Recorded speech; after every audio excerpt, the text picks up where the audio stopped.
ছোট পর্দার জনপ্রিয় অভিনেত্রী ও সঙ্গীত শিল্পী জিনাত সানু স্বাগতা বছরের শুরুতেই গত 24 জানুয়ারি প্রেমিক ও বন্ধু হাসান আজাদের সঙ্গে বিয়ের পিঁড়িতে বসেন এই অভিনেত্রী।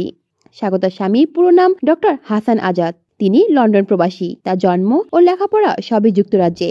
সঙ্গীত জগতের সঙ্গে জড়িত রয়েছেন তিনি। ডক্টর হাসান একাধারে গান লেখেন, সুর ও মিউজিক কম্পোজ করেন।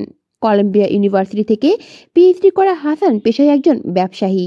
সম্প্রতি এক সাক্ষাৎকারে স্বাগতা জানিয়েছেন, বিয়ের আগে হাসানের সঙ্গে 1 বছর লিভ টুগেদারে ছিলেন তারা। সেখান থেকেই দুজন সিদ্ধান্ত নেন বিয়ের। স্বাগতা বলেন, আমি আর হাসান 1 বছর লিভ টুগেদার করেছি। তারপর দুজন দুজনকে পার্টনার হিসেবে পছন্দ করেছি।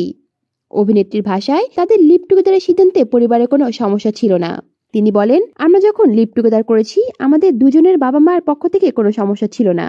এমনকি আমার ভাই বোনও বলেছে, কেউ যুক্তরাজ্য থেকে আসলো তুমি বিয়ে করে ফেললা, এরপর জীবনটা শেষ হয়ে গেল, তার চেয়ে ভালো একসঙ্গে থেকে দেখো সারা জীবন থাকতে পারবে কিনা, তারপর সিদ্ধান্ত নিও। স্বাগতা আরো বলেন, সমাজে আমাদের বিষয়টা মেনে নিয়েছে।